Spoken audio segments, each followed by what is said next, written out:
Hai, Cheng.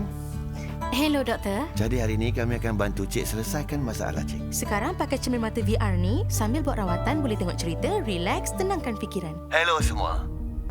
Nama saya Cheng Kui Kwang. Saya cuma peniaga kecil. Menguruskan sebuah kedai pakaian kecil.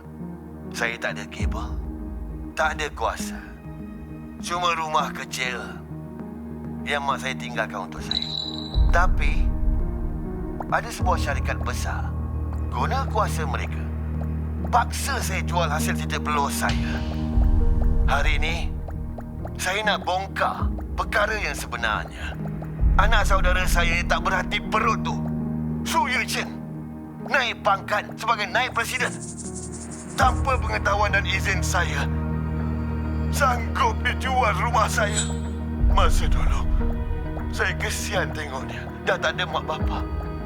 Tak sangka pula dia ambil kesempatan ke atas saya. Dan akhirnya sekarang saya hilang segalanya.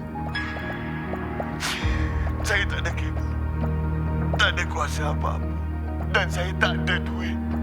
Tapi saya percaya kebenaran tetap akan terbela. Jadi netizen semua, tolong bagi saya kekuatan. Tuntut keadilan yang sepatutnya jadi milik saya. Tak payah tengoklah.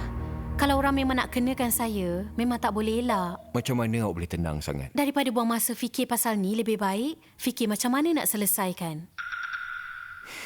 Awak memang berfikiran terbuka. Bukan berfikiran terbuka, tapi dah terbiasa. Hello, Su Yue Chen. Awak dah selesai buat rawatan akar gigi. Jadi ni ubat yang doktor bagi. Makan 3 kali sehari, ambil lepas makan ya. Itu je untuk hari ni. Terima kasih. Okey. Terima kasih. Terima kasih.